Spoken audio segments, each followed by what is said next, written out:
Fala pessoal do InfectoCast, aqui é o Lino. Aqui é o Klinger. Carolina. Hoje a gente tá gravando todo mundo à distância, né? Tá uma gravação interestadual.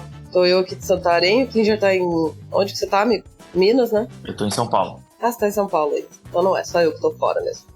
Só você mesmo, amiga. E hoje o tema do nosso episódio é febre de chikungunya. Tira seu sono, né, Klinger? Exato, o chikungunya tá aí aumentando o número de casos, né? E principalmente complicando para a fase crônica. Então, a gente tem tido muitos casos para manejo dessa arbovirose, que o grande problema é a fase crônica, que a gente vai falar com vocês. Segundo a Organização Mundial de Saúde, esse vírus já foi identificado em mais de 110 países e aqui nas Américas o Brasil representa parcela muito significativa desses casos. Entre 2021 e 2022, o número de casos aumentou mais de 100%. E só em 2023 foram confirmados mais de 120 mil casos no Brasil, com perspectiva até de aumento desses casos, né, vista a grande circulação do vetor por aí no nosso país e grande parte desses casos no Nordeste. Então, por isso que a gente vai falar desse assunto hoje. Eu tô com o último boletim epidemiológico aberto aqui, só pra gente ter uma noção, né? Na semana epidemiológica que a gente tá, que é a semana epidemiológica de número 20, a gente já tem um total de mais de 227 mil casos prováveis. E abrindo aqui, comparando, né, 2023, 2024, a gente vê que tem um aumento significativo, né? Só na semana epidemiológica que mais registrou casos, que foi ali em fevereiro, na época de chuva, que tem mais... 2024 batendo aí 16 mil casos, na mesma época, ano anterior, não passou aí de 5 mil casos, né? Então, a gente vê um aumento expressivo e outra coisa que chama atenção é uma sudestização, não sei se dá pra essa palavra, mas a gente observa um aumento dos casos, né, na região do sudeste, isso ao longo dos últimos anos. A doença, ela afeta todas as regiões do Brasil, né, elas têm casos documentados, mas a princípio ela predominava muito no nordeste, continua tendo muito caso para lá, mas a gente observa que os casos na região sudeste, ela vem aumentando muito, né. Em 2023 teve um pouquinho mais de 91 mil casos na região sudeste, só esse ano até a semana que a gente tá, mais de 165 mil casos. Então, isso também chama atenção.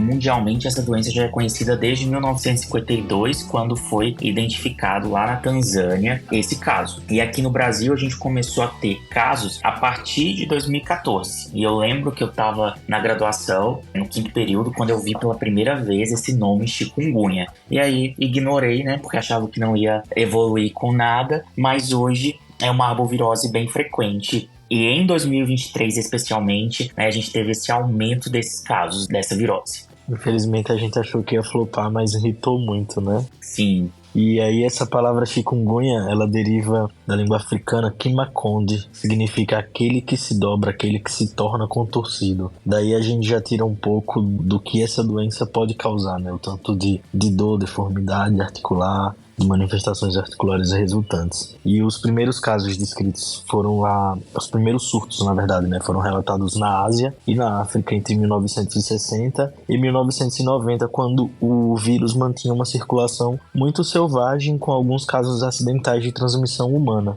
Mas aí hoje em dia, o principal ciclo da chikungunya é o ciclo urbano, né? Tendo aí a importância do Aedes aegypti na transmissão desse vírus. E a gente vai falar um pouco de como que ela ocorre. Exato. E daí tá aí o fato da chikungunya ter se alastrado tanto, né? E não ter flopado, né? Como a gente imaginou que talvez ela pudesse flopar. Porque o principal vetor é o mosquito, é o Aedes aegypti, né? Com uma participação menor aí do Aedes albopictus. Mas o principal é o Aedes aegypti, que ele está amplamente distribuído, né, pelo Brasil, em todas as regiões e em vários países, né, e por isso essa facilidade, essa dificuldade, na verdade, em erradicar essa doença. Então a transmissão ela se dá através da alimentação, né, da fêmea do Aedes aegypti, que precisa do sangue humano para completar, né, o ciclo reprodutivo. Então, quando a fêmea faz a picada, né, ela acaba deixando ali o vírus, né, na pele, na derme, ou mesmo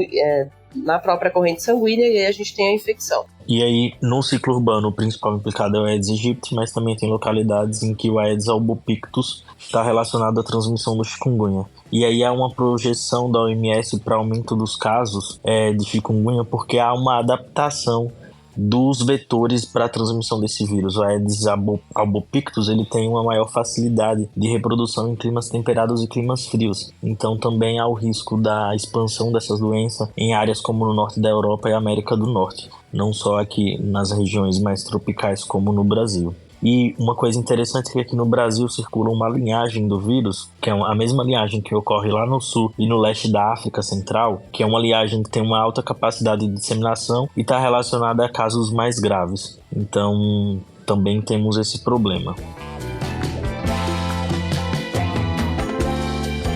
Então, quando o paciente ele é picado pelo vetor, né, e transmite, começa a transmissão do ciclo, a gente vai dividir esse quadro clínico do paciente em algumas fases. Essas fases, elas são derivadas em aguda, subaguda e crônica, né? E a gente vai ter um marco temporal aí dos 14 dias. 14 dias seria a fase aguda, a fase subaguda entre o 14º e até 3 meses de manifestação da doença, e a fase crônica, aquela que acontece depois, que você ainda tem persistência dos sintomas depois de 3 meses. Depois que você tem esse período de incubação, vai começar essa fase aguda ou febril, que vai durar até o 14º dia. E nessa fase aguda, o grande marcador que a gente tem é a artralgia, né? É diferente, mas é uma síndrome febril parecida com a da dengue. O que na clínica a gente consegue mais diferenciar e ver se esse paciente está evoluindo mais para uma dengue ou para uma chikungunya seria realmente a presença da artralgia, muito importante nesse contexto. Isso. O período de incubação ele é em torno aí de 10 dias, né? 1 a 14 dias. E aí é isso. A fase aguda é exatamente isso que o Klinger falou, né? Tem uma tríade clássica que seria da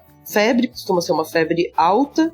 O rash, né? O rash ele costuma aparecer em até metade dos casos, né? É um rash maculopapular difuso que pode estar associado a prurido também, pode descamar eventualmente. E o terceiro componente da tríade, que é exatamente isso, que é a artralgia. A artralgia, ela costuma surgir depois da febre, alguns dias depois da febre, mas ela pode, em alguns casos, até preceder a aparência da febre. A artralgia, ela costuma ser em articulações distais, né? Então, em articulações das mãos, punhos, tornozelos, articulações do pé, mas pode pegar algumas articulações maiores, né? Como o cotovelo, joelho. Geralmente é simétrica nessa artralgia. Uhum. E pode ter também sinal de inflamação, né? Pode ter artrite, pode ter sinovite. Então, fora essa tríade aí de sintomas clássicos que ocorre mais ou menos assim, artralgia em mais de 90% dos pacientes, febre de 80% a 90% dos pacientes e rash cutâneo até quase metade, a gente tem outros sintomas muito importantes, né? O vírus, ele tem predileção pelas células da derme, por isso faz esse rash. Ele infecta fibroblastos e macrófagos da sinóvia, por isso esses sintomas de artralgia tão importantes. E a febre própria da viremia, a gente tem outros sinais como mialgia, que também é muito importante, menos pronunciada do que na dengue.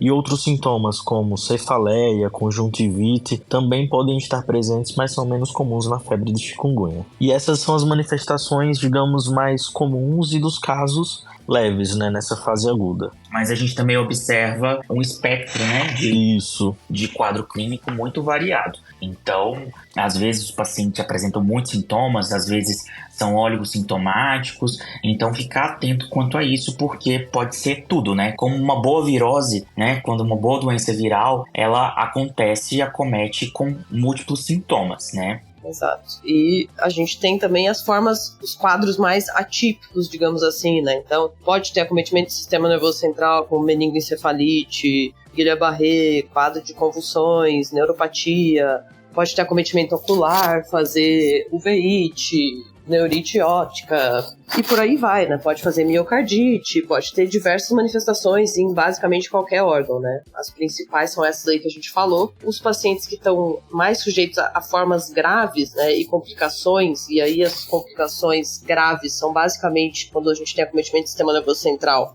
e principalmente acometimento pulmonar, né? E esses são os casos que são responsáveis aí pela quantidade pequena de óbitos que a gente tem, é menos de 1% dos casos. Os pacientes que estão sob maior risco são aqueles em extremos de idade, então mais de 60 anos, menos de 1 ano, e pacientes que têm comorbidades prévias e que acabam tendo aí a descompensação dessas comorbidades e que isso ajuda aí para uma evolução desfavorável. Tem até um estudo brasileiro, um estudo retrospectivo do surto que a gente teve aqui no Brasil, que mostrava que os principais fatores para a gravidade nesses pacientes é a presença de comorbidades, principalmente de cardiopatias e doença renal crônica, né? Que a exacerbação delas pode ser uma manifestação grave da chikungunya. Então tem que ficar atento para esses pacientes que têm comorbidades e o risco de piora. Como a Carol falou, é uma mortalidade baixa, de 1%, mas a taxa de internação hospitalar ela pode chegar até 13%, principalmente por conta de dor mal controlada, desidratação que esses pacientes podem apresentar. E como aumentou muitos casos, também aumentou bastante a transmissão vertical, né? Então, cerca de 50% aí das mães que são infectadas, você pode ter a transmissão do vírus no período intraparto e o recém-nascido pode evoluir. É um importante faixa etária de acometimento também na população pediátrica, porque também evolui com muita complicação, desde complicação neurológica, hemorrágica, complicação cardíaca também, com miocardiopatia hipertrófica, disfunção ventricular e pericardite. Então, também vi bastante casos de complicação nessa população pediátrica. Isso. Só deixando claro que isso de 50%, isso são mães virêmicas no momento do parto, né? Não é aquela gestante que pegou lá no primeiro mês essa transmissão vetorial, né? Uma transmissão no momento do parto, e aí para a gestante que está febril ali no momento do parto, né? Isso. E quanto às alterações laboratoriais nessa fase aguda, comparado com o vírus da dengue, as anormalidades na infecção do chikungunya são geralmente bem mais leves, né? Pode ser vista trombocitopenia, mas que em geral não é menor que 100 mil, né? Tem baixa incidência de complicações hemorrágicas, diferentemente da dengue. Os linfócitos, né, a linfopenia, também são relatadas como a anormalidade laboratorial mais comum, mas não tende a ser grave, menos de 500 em apenas 1/3 dos casos. Alterações hepáticas discretas, diferente da dengue que às vezes tende a fazer mais de hepatite. E por fim tem um achado interessante que é de hipocalcemia, né, que não se sabe bem o mecanismo, não é muito entendido, mas também não costuma ser grave. Certo, e aí a segunda fase que a gente tem vai ser a fase subaguda. Nessa fase subaguda, a febre ela tem uma tendência a desaparecer e a artralgia é o que normalmente se mantém. Então, essa artralgia ela se mantém, incluindo uma poliartrite distal e uma exacerbação da dor aguda. Então, esse paciente, o que mantém desses sintomas da fase aguda vai ser principalmente a artralgia. E aí ele pode desenvolver outros sintomas relacionados a essa dor. Então, desde sintomas depressivos, até fadiga, uma doença vascular periférica, esse paciente pode relatar pra gente. Isso. E aí a persistência, né, desses sintomas por mais de 3 meses, a gente classificaria como uma forma crônica. Essa artrite crônica varia muito a incidência de estudo para estudo, mas estima-se que até cerca de 50% possa evoluir como artrite crônica, que pode durar meses até anos, né? Tem relatos de pacientes. Geralmente essa artrite crônica, quem está mais sobre risco de desenvolver são pacientes com uma idade aí superior a 45 anos, pacientes que já têm alguma artropatia de base, pacientes que na fase aguda desenvolveram um quadro de artralgia muito severo, também tem maior risco de cronificar. E aí as articulações mais acometidas vão ser também, né? As articulações mais distais, é muito comum ter rigidez matinal associada e geralmente é aquele mesmo padrão, né? Um padrão poliarticular simétrico. Lembra muito a clínica de uma artrite reumatoide, né? Tem até um estudo aí que mostrou que 200 pacientes com artrite pelo chikungunya, né? Até 1/3 desses pacientes, eles fechavam critério pelo Colégio Americano de Reumatologia para artrite reumatoide, né? Apesar da minoria ter anticorpo positivo, fechavam ali os outros critérios porque realmente se assemelha muito, tanto clinicamente quanto as alterações de imagem e até mesmo as drogas que se usam, né? As drogas modificadoras aí de doença, elas têm uma ação aí também na artralgia pelo chikungunya. E isso talvez das drogas tenha ação porque o mecanismo fisiopatológico são bem comparáveis, né? Porque em termos da patogênese inflamatória, tanto a interleucina 17, quanto a interleucina 6 estão implicadas aí nesse processo, tanto da artrite reumatoide quanto da febre de chikungunya crônica. Então, ficar de olho nesses pacientes que têm alto risco aí de cronificação a despeito do tratamento que você faça na fase aguda. Eu não sei se todo mundo sabe, mas o Lino tem essa teoria aí dele, ele é super hipocondríaco e ele jura que ele tem artropatia. Com certeza. Ele jura que ele tem uma artralgia crônica aí pelo chikungunya. Eu tenho certeza, eu tive no segundo semestre agora que ele da estudou faculdade esse de podcast, medicina. ele tem mais certeza ainda. Eu fui um dos acometidos naquele surtão que teve lá no Nordeste do 2015, 2014, por aí. E aí, mano, desde então, eu sinto muita dor. Aqui compartilhando com vocês as minhas doenças. A gente trouxe um relato pessoal aqui. E aí, existem outras manifestações que esse paciente crônico também vai desencadear devido a essas alterações, né?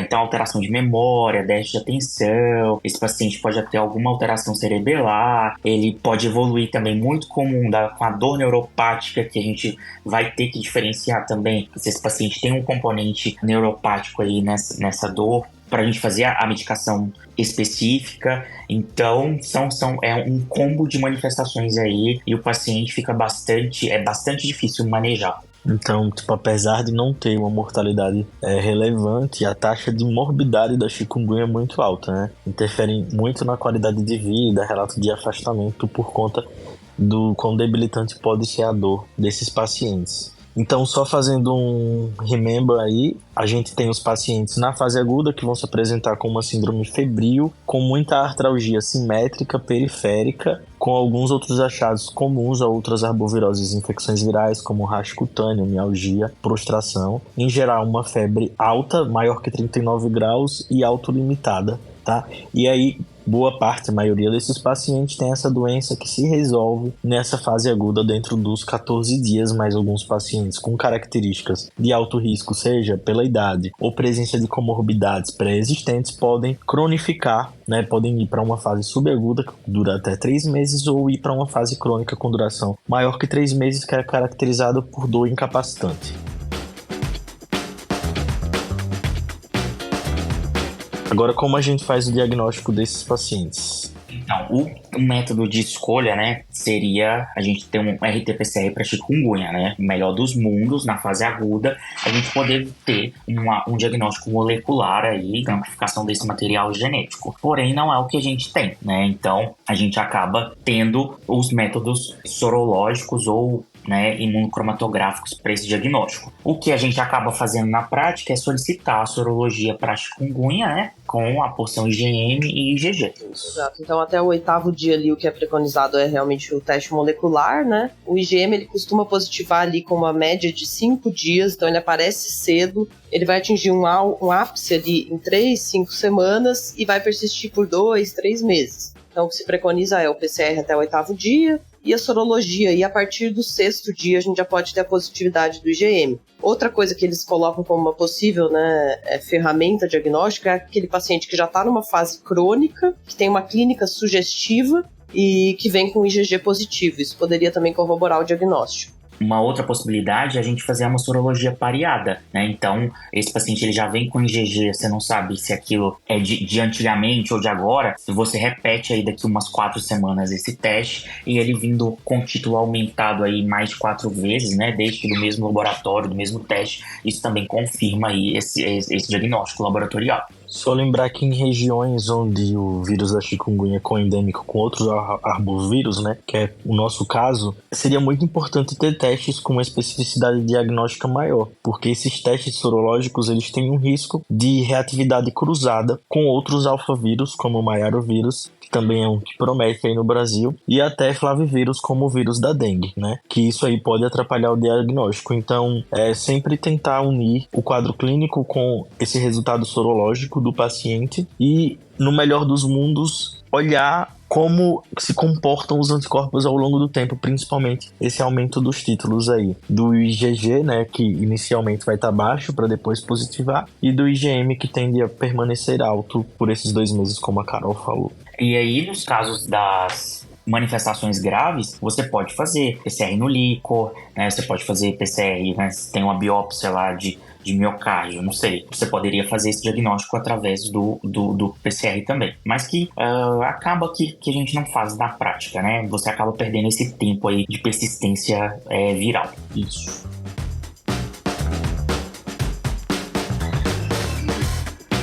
Então, no Brasil, o principal diagnóstico diferencial é a dengue, mas lembrar que outros sintomas serão bem mais comuns no quadro da dengue, né? A dor abdominal, a cefaleia, a dor retroorbitária, náusea, vômito, diarreia. Isso é bem mais comum na infecção pela dengue do que da chikungunya. Outra arbovirose que a gente pode preocupar para fazer diagnóstico é a zika, né? Que em geral tem uma febre mais leve, muitas vezes ausente, não costuma ter uma artralgia e uma mialgia tão debilitantes. E na zika é mais comum ter aquela hiperemia conjuntival e erupção cutânea que também é prodigiosa. Então esses são os dois principais diagnósticos diferenciais. Mas aí no Brasil a gente tem agora a febre do maiaro, né, que também tem sintomas agudos muito semelhantes ao da chikungunya, com características artritogênicas que também podem cronificar, mas em geral menos comuns. E outras doenças virais febris agudas, né? Gripe, rubéola e infecções bacterianas como leptospirose e outras parasitárias tais quais a malária. Então acho que é importante, isso eu falei das infecciosas, né, prestar bem atenção às exposições epidemiológicas do paciente, buscar outros sintomas como sintomas respiratórios para fazer um bom diagnóstico diferencial.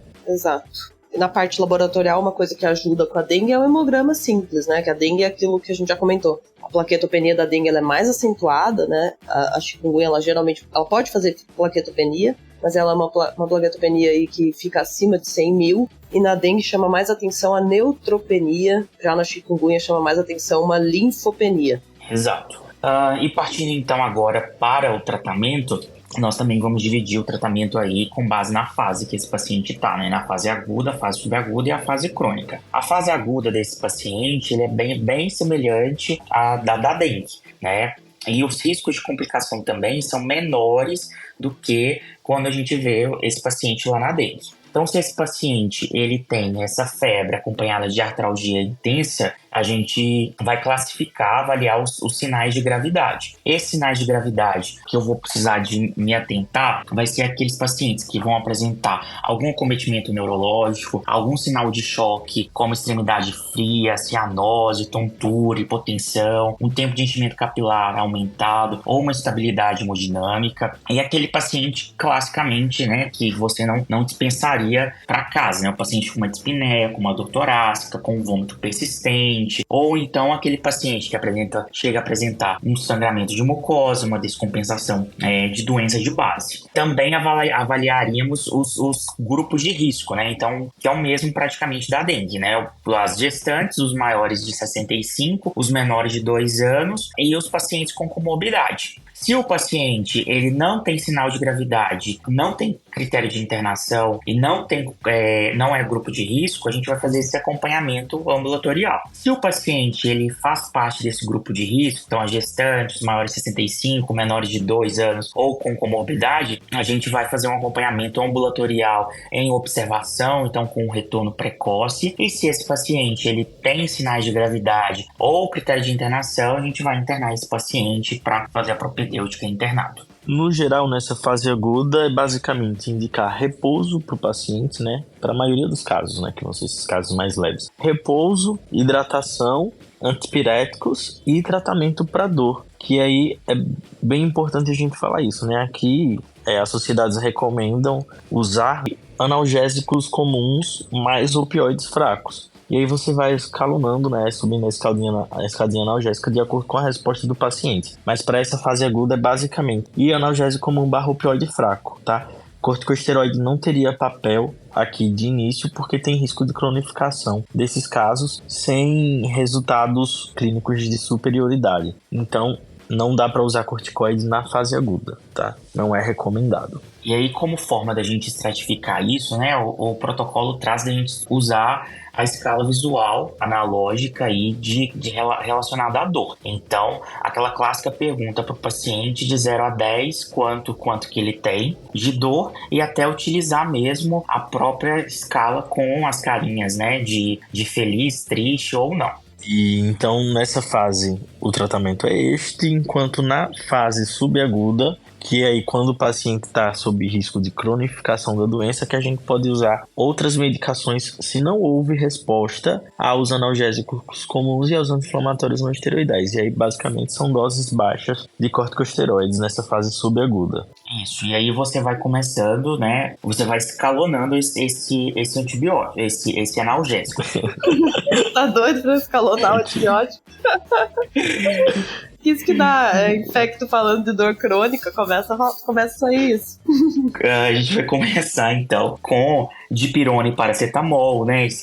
Lembrar que essa dipirona pode chegar até 2 gramas de 6 em 6, paracetamol de 750 miligramas de 6 em 6, intercalados, né, a cada hora. E a gente vai reavaliando esse paciente. Se não melhorar, a gente pode adicionar um opioide como o tramadol, 50 miligramas de 6 em 6 horas, e aí você vai manejando esse paciente e não pode desqualificar essa queixa álgica dele. A gente vai ser mais rigoroso aqui na prescrição do analgésico. Nesse momento da fase subaguda, que o paciente já se estende há muito tempo com dor, principalmente quando ele entra na fase crônica, é muito importante ter um colega reumatologista do seu lado, né? Porque a própria febre de chikungunya pode servir como um trigger para abrir aí uma doença autoimune, uma doença inflamatória, e é importante excluí-la. E se você chega nessa fase crônica da doença, onde você vai precisar usar drogas modificadoras de doença reumática, o reumatologista é quem tem melhor manejo dessas medicações para prescrição, né? Então é importante ter o colega do lado para ajudar na condução do caso. E aí, também um outro ponto é aquela questão que a gente já comentou a respeito da dor neuropática, né? Então, você pode ter uma dor neuropática associada à dor articular que não vai responder aos analgésicos comuns, igual a gente falou. Então, quando que a gente investiga essa dor neuropática, a presença da dor neuropática? Vai ser os pacientes que têm aí, a partir de uma escala de dor de 4 a 6, a partir de 4 aí você já deve indicar. E essa pesquisa, ela é feita através de um questionário, que é o questionário DM4, que vai ser composto por algumas perguntas que a gente vai fazer durante a anamnese e durante o exame físico. E se a gente tem 4 ou mais respostas positivas, provavelmente o paciente vai ter uma dor com um componente neuropático que a gente vai também trocar essa propedêutica aí adicionando outras medicações. Nesse caso, o questionário, a gente vai perguntar para ele na entrevista. A primeira pergunta: a sua dor, ela tem uma ou mais das seguintes características? Ela é em queimação, sensação de frio ou dolorosa, ou de choque elétrico? A presença de um ou mais dos sintomas na mesma área da sua dor, então, se naquela área da dor o paciente ele vai apresentar formigamento, uma sensação de alfinetada, de agulhada, adormecimento, coceira daquela área. E no exame físico, o que a gente precisa avaliar? A gente precisa avaliar se a dor está localizada numa área onde o paciente vai apresentar uma hipoestesia ou choque, ou uma hipoestesia aplicada de agulha. E também simular uma escovação naquela área para ver se a dor aumenta. Então, se eu tenho mais de 4 pontos nesse score, eu tenho significativo de que é uma dor neuropática. E se fosse não pontuar, é só uma dor nociceptiva. Quando a gente tem esse componente neuropático, o primeiro passo é começar aí, naqueles pacientes que são elegíveis,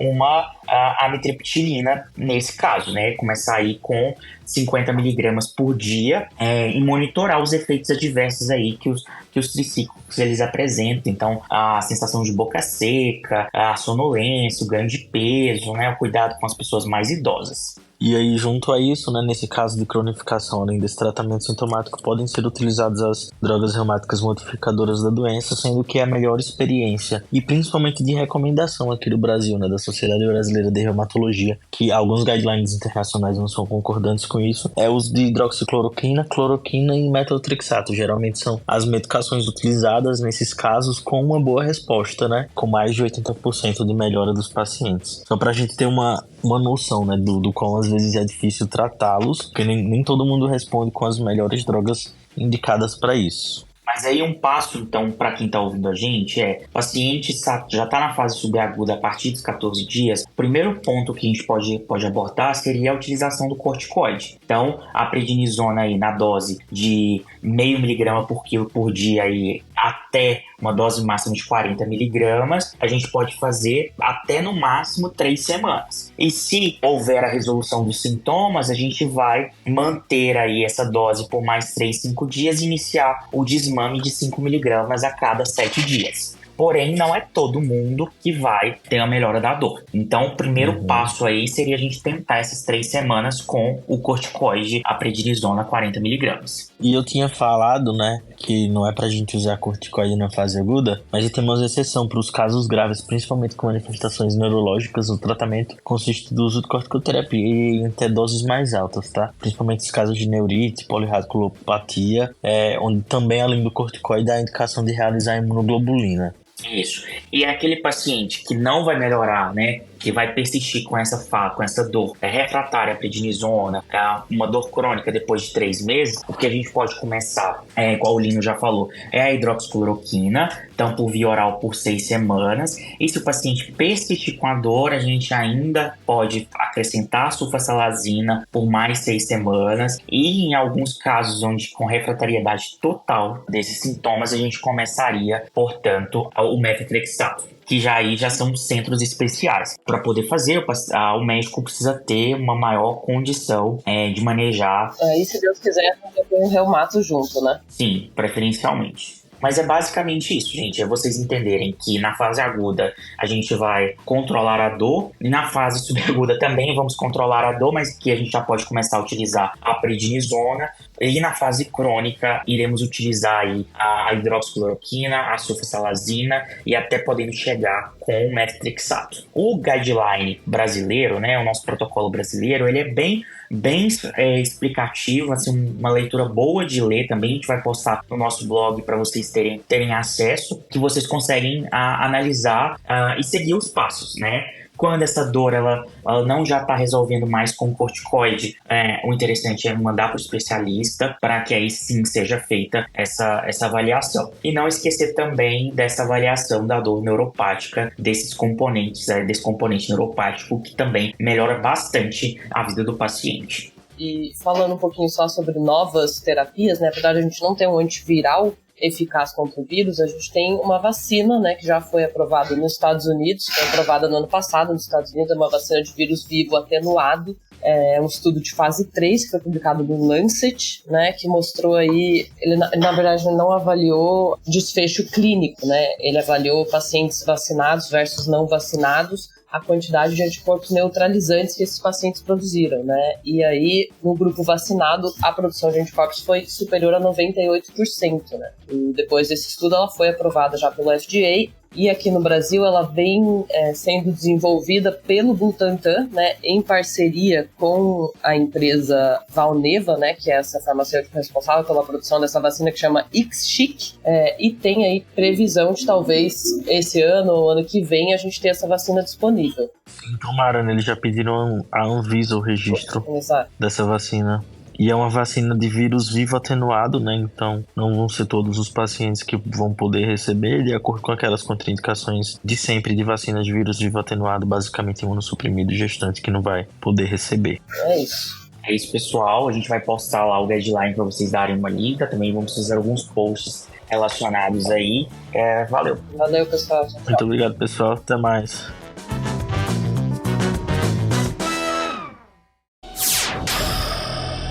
Semibreves, edição de podcast.